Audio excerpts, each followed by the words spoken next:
saya Nur Irzani binti Azari bernombor matrik A168217.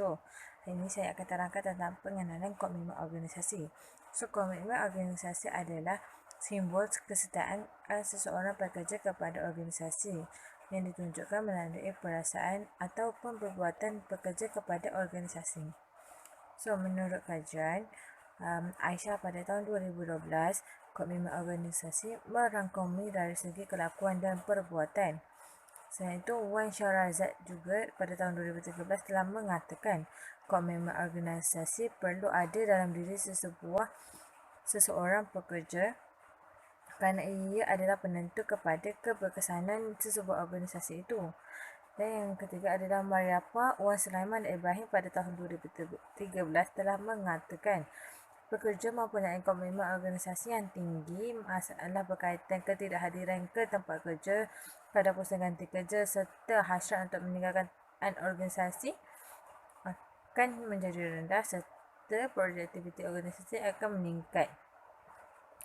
Selain itu, menurut Warrented 2000 dan Carl Verson tahun 2002 juga telah mengatakan bahawa organisasi yang sering menghargai pekerjanya yang mempunyai komitmen tinggi terhadap organisasi kerana ia cenderung dikaitkan dengan hasil kerja yang baik seperti peningkatan kepuasan, kurangnya kadar pusing ganti dan konten kerja, kestabilan suasana kerja dan sebagainya.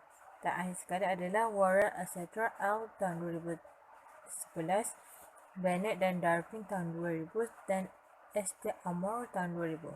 Kajian mendapati bahawa pertalian ataupun komitmen yang kuat dalam diri pekerja kepada organisasi akan menjurus kepada hasil yang diharapkan seperti mencapai matlamat bersama, nilai dan budaya kerja yang salah serta keinginan untuk melaksanakan misi organisasi. Objektif kajian ini pula ada dua, iaitu yang pertama adalah menguji sejauh mana faktor personaliti, tanggapan, sokongan organisasi, tekanan dan motivasi menyumbang kepada komitmen organisasi dalam kalangan pekerja. Dan yang kedua adalah menguji sama ada wujud perbezaan tahap komitmen organisasi mengikut jantina, iaitu lelaki ataupun perempuan.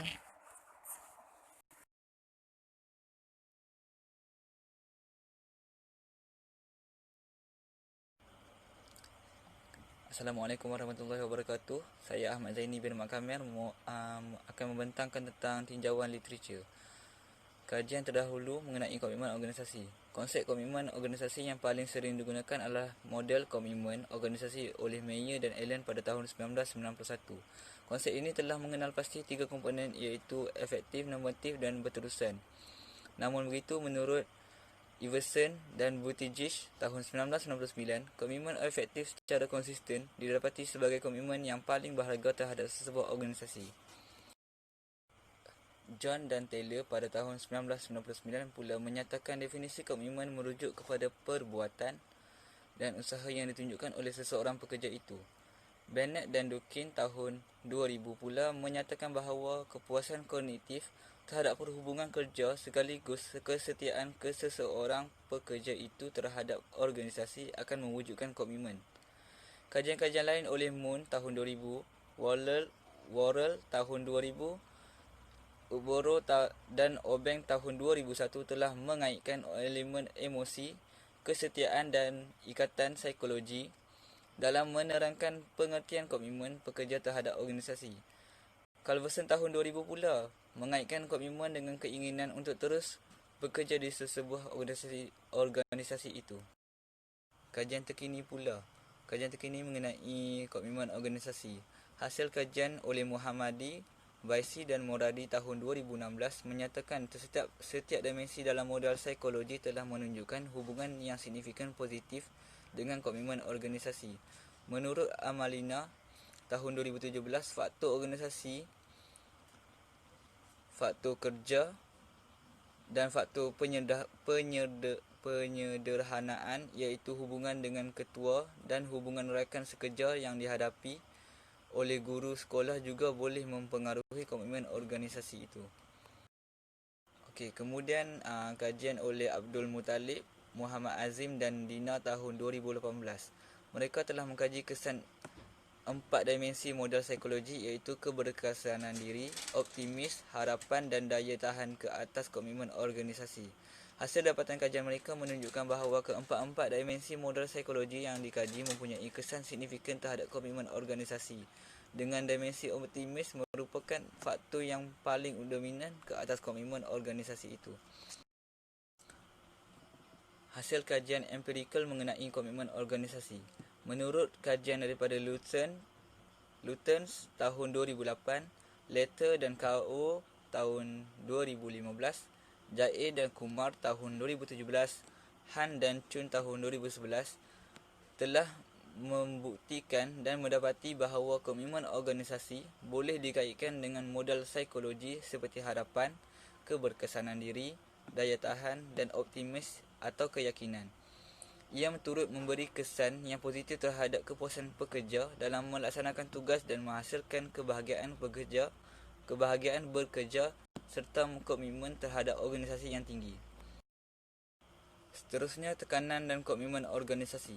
Tekanan di tempat kerja merujuk kepada persepsi pekerja terhadap keperluan persekitaran yang menjangkaui sumber yang ada pada mereka. Menurut Zafir dan Fazilah tahun 2006, tekanan boleh didefinisikan sebagai kuasa luar atau desakan yang mempengaruhi fizikal dan kuasa minda seseorang individu. Ia memberikan kesan kepada psikologi dan fisiologi manusia. Kesan tekanan. Tekanan yang berlanjutan akan menyebabkan seseorang itu terdedah kepada kemurungan yang berpanjangan dan akan mengganggu prestasi kerja di sebuah organisasi. Pekerja yang mengalami stres juga akan kurang memberikan komitmen terhadap organisasi kerana kegagalan mengawal psikologi dan fisiologi tadi. Hipotesis yang pertama, tekanan di tempat kerja mempunyai hubungan yang negatif dengan komitmen organisasi. Pemboleh ubah yang kedua, motivasi dan komitmen organisasi. Motivasi merupakan dorongan yang menggerakkan tingkah laku seseorang individu untuk mencapai sesuatu matlamat yang datang dalam diri individu secara rela atau paksa untuk memenuhi keperluan dan kehendak individu yang akhirnya membangkitkan organisma untuk menuju kepada matlamat. Menurut Ainun Muhammad tahun 2003 menegaskan bahawa istilah motivasi memberikan makna mendorong, mengarah dan mengekalkan sesuatu tingkah laku. Kesan motivasi. Merujuk kepada kajian Tengku Sarina tahun 2007, motivasi dapat membentuk individu untuk sanggup memberikan komitmen dan kesungguhan walaupun ketika terpaksa berhadapan dengan dugaan dan ujian dalam pekerjaan. Menurut Zaini dan Muhammad tahun 2014, motivasi pekerja boleh membawa ke arah yang positif atau yang berfaedah seperti keberkesanan akan peningkatan dalam prestasi kerja, produktiviti kerja dan kehadiran yang cemerlang. Hipotesis kedua, motivasi pekerja mempunyai hubungan yang positif dengan komitmen organisasi. Untuk pemboleh ubah yang ketiga, personaliti dan komitmen organisasi. Personaliti didefinisikan sebagai struktur dan kecenderungan di dalam individu yang menerangkan tentang corak pemikiran, emosi dan tingkah laku mereka. Menurut Alport tahun 1961, personaliti sebagai satu organisasi dinamik, sistem psikofizik yang ada dalam diri individu dan ia menunjukkan ciri-ciri tingkah laku dan penyesuaian individu dengan persekitaran. Menurut Abdul Majid tahun 1997 pula, personaliti ialah perkaitan antara pemikiran, emosi dan perasaan dengan perlakuan manusia. Personaliti boleh dikaji dengan memerhatikan tingkah laku percakapan dan cara menyelesaikan masalah. Kesan personaliti. Personaliti pekerja yang buruk akan memberi impak kepada kualiti hasil kerja yang mungkin menyebabkan mereka gagal menyelesaikan masalah di tempat kerja. Pekerja yang mempunyai personaliti yang baik pula dapat memberikan lebih komitmen di tempat kerja dan membantu syarikatnya berjaya. Walaupun begitu, setiap personaliti individu pekerja boleh berubah mengikut persekitarannya dan memberikan kesan secara langsung kepada komitmen mereka terhadap organisasi. Hipotesis yang ketiga, untuk pemboleh ubah yang ketiga, personality pekerja mempunyai hubungan positif dengan komitmen organisasi. Tanggapan sokongan organisasi dan komitmen organisasi. Menurut Eisenberger, Huntington, Hutchinson dan Sowa tahun 1986, sokongan organisasi ialah kepercayaan seseorang dari segi sumbangan, kebajikan yang diharapkan atau diterima daripada majikan atau organisasinya. 4 bentuk sokongan organisasi yang sering ditunjukkan oleh pengurus dalam organisasi adalah dalam bentuk keadilan, sokongan, ganjaran organisasi dan keadaan kerja. Menurut Eisenberger lagi, sokongan organisasi adalah berkaitan dengan individu yang berusaha untuk membentuk kepercayaan bahawa organisasi menghargai dan prihatin terhadap sumbangan yang diberikan oleh subordinat. Untuk kesan sokongan organisasi, menurut Eisenberger tahun 1997, individu yang mempunyai tahap persepsi sokongan organisasi yang tinggi akan yang pertama memenuhi keperluan untuk pengesahan, penghargaan dan identiti sosial. 2. Meletakkan jangkaan bahawa prestasi yang cemerlang dan kelakuan yang menjangkaui peranan yang dilaksanakan di dalam organisasi akan diiktiraf dan diberi ganjaran. Pendapat Eisenberger ini disokong oleh Rousseau tahun 1989 yang menjelaskan bahawa apabila pekerja beranggapan bahawa organisasi tersebut telah melakukan kerja yang terbaik buat mereka, ia akan merasa obligasi untuk memberi balasan kepada organisasi menerusi tindakan yang menjangkaui tanggungjawab formal pekerja. Menggunakan teori pertukaran sosial sebagai asas, Cropanzano dan Mitchell tahun 2005 menegaskan bahawa apabila organisasi prihatin terhadap para pekerjanya, maka keadaan ini akan mendorong para pekerja melakukan tindakan timbal balas dengan perasaan, sikap dan kelakuan positif terhadap organisasi. Hipotesis untuk pemboleh ubah yang keempat, tanggapan sokongan organisasi mempunyai hubungan positif dengan komitmen organisasi. Untuk pemboleh ubah yang terakhir, kepercayaan dan komitmen organisasi. Menurut Sesomka tahun 1999, kepercayaan adalah sebuah harapan orang lain dengan siapa sahaja yang kita ingin mendapatkan sebuah hubungan yang mempengaruhi bekerjasama akan tindakan dengan cara yang konduktif untuk kesejahteraan. Okey, bukti kepentingan kepercayaan. Jika seseorang itu menaruh kepercayaan terhadap orang lain, individu tersebut akan mengharapkan faedah daripada hubungan itu. Menurut kajian daripada Blau tahun 1964. Menurut kajian Duffy dan Wong tahun 2000 pula, kepercayaan sangat diperlukan dalam menjalin hubungan interpersonal dan melakukan adaptasi. Menurut kajian Solomon dan Flores tahun 2003 menyatakan pula bahawa hubungan seseorang dengan orang lain memerlukan keberadaan kepercayaan. Bagi metodologi untuk kumpulan kami menggunakan kajian berbentuk kuantitatif dengan menggunakan soal selidik sebagai pengumpulan data. Kami menjalankan kajian ke atas ramai 150 orang responden yang merupakan pekerja awam dan juga pekerja swasta. Terdapat 5 independent variable dan 1 dependent variable yang diuji. Bagi mengukur tekanan di tempat kerja, kajian ini menggunakan instrumen yang dibina oleh H. Sellier 1956 yang mengandungi 15 item soalan. Motivasi kerja pula mengandungi 15 soalan yang digunakan sebagai kajian untuk para responden.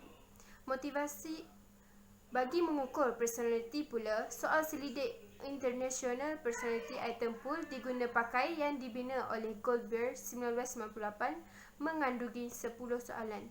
Tanggapan organisasi mempunyai 8 soalan diadaptasi oleh Dr. Eisenberger. Kepercayaan mempunyai 15 soalan yang digunakan untuk mengkaji dalam kajian ini. Semua soalan ini menggunakan skala Likert dari sangat setuju hingga sangat tidak setuju.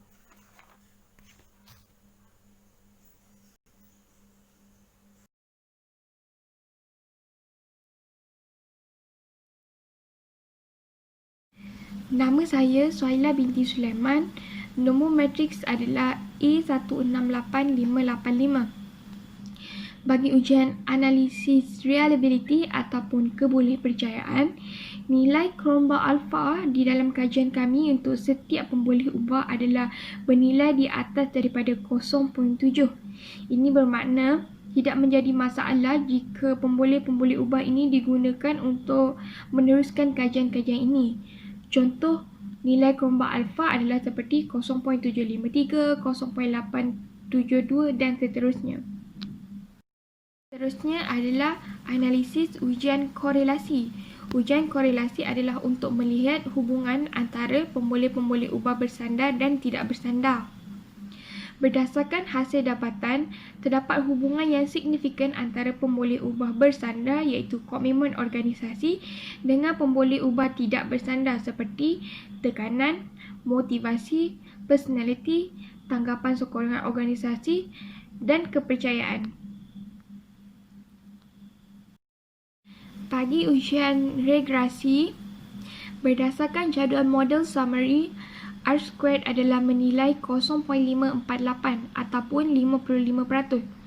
Ini bermakna jika pemboleh-pemboleh ubah tidak bersandar seperti motivasi, tekanan, personality, tanggapan sokongan organisasi dan juga kepercayaan diambil sebagai satu set, ia menyumbang sebanyak 55% kepada variasi dalam komitmen organisasi.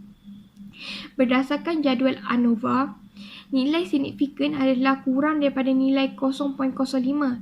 Ini bermakna ujian ini adalah signifikan. Keseluruhan regresi juga adalah signifikan. Ini dapat dilihat berdasarkan nilai F iaitu 34.9, iaitu nilai P kurang daripada 0.01 dengan R² sebanyak 55%. Assalamualaikum warahmatullahi wabarakatuh. Nama saya Nurul Afika binti Nur Azmi dengan nombor matrik A168975. Okey, sekarang saya akan menerangkan jadual demografi. Okey, dalam jadual demografi ini terdapat 6 bahagian. Yang pertama, jantina merangkumi lelaki seramai 53 orang yang menjawab soal selidik dan perempuan pula 97 orang. Bagi umur, julat di antara 21 hingga 30 tahun seramai 65 orang, 31 hingga 40 tahun seramai 36 orang, 41 hingga 50 tahun seramai 28 orang dan 51 hingga 60 tahun seramai 21 orang. Bagi bangsa Melayu 145 orang, Cina seramai 2 orang, India seorang dan lain-lain seramai 2 orang. Okey, bagi status yang belum berkahwin seramai 58 orang, yang dah berkahwin adalah seramai 92 orang. Tempoh pekerjaan bagi 10 tahun yang ke bawah adalah seramai 65 orang, 11 hingga 20 tahun adalah seramai 36 orang, 21 hingga 30 tahun seramai 28 orang dan 31 hingga 40 tahun adalah seramai 21 orang. Seterusnya adalah jenis pekerjaan. Jenis pekerjaan ada dua, iaitu kerajaan dan swasta. Yang kedua-duanya mempunyai nilai jumlah yang menjawab soal selidik ini, jumlah yang sama bagi yang menjawab soal selidik ini, iaitu seramai 75 orang. Okey, sekarang saya akan menerangkan ujian T pula. Okey, jadual 1 menunjukkan ujian T bagi tekanan terhadap komitmen organisasi mengikut jantina lelaki dan perempuan. Okey, nilai T menunjukkan 0.585 dan tahap signifikan adalah P bersamaan dengan 0.560. P ini menunjukkan P lebih daripada 0.05. Bermaksud tiada perbezaan yang signifikan bagi tekanan terhadap jantina lelaki dan perempuan. Skor min bagi lelaki adalah 4.1439 dan manakala perempuan pula adalah 4.0760. Ini bermaksud tahap tekanan terhadap komitmen organisasi bagi lelaki dan perempuan adalah hampir sama. Okey, jadual kedua pula menunjukkan ujian T bagi motivasi pekerja. Nilai T menunjukkan 0.669, manakala tahap signifikan adalah 0.505. Ini pun sama, P melebihi 0.05, maksudnya tiada perbezaan yang signifikan lah antara motivasi pekerja terhadap tekanan organisasi. Jadi skor min bagi lelaki adalah 3.7849 dan perempuan pula adalah 3.8351. Ini menunjukkan tahap motivasi terhadap terhadap komitmen organisasi bagi lelaki dan perempuan adalah sama. Okey, seterusnya adalah jadual 3 yang menunjukkan ujian T bagi personality, iaitu nilai T menunjukkan 1.185 dan tahap signifikan adalah P bersamaan dengan 0.238. Ini menunjuk pun sama, P melebihi 0.05, bermaksud tiada perbezaan yang signifikan terhadap personality terhadap komitmen organisasi bagi lelaki dan wanita. Skor min menunjukkan 3.4566 bagi lelaki dan wanita pula adalah 3.3809 bagi perempuan. Ini menunjukkan tahap personality terhadap komitmen organisasi adalah lebih kurang sama. Okey, bagi jadual 4 pula adalah ujian T bagi tanggapan sokongan organisasi mengikut jantina. Okey, nilai T menunjukkan 0.240 dan tahap signifikan P bersamaan dengan 0.811. Pun sama, P melebihi 0.05, bermaksud tiada perbezaan yang signifikan antara personality dan tanggapan sokongan organisasi. Skor min menunjukkan 4.6981 bagi lelaki dan perempuan pula adalah 4.7358. Bermaksud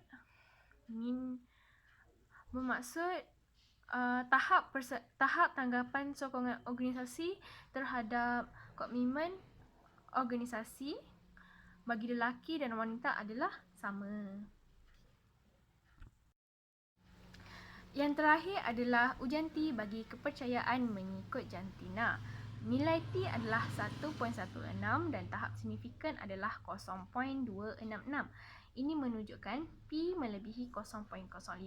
Juga sama, tiada perbezaan yang signifikan bagi kepercayaan terhadap komitmen organisasi.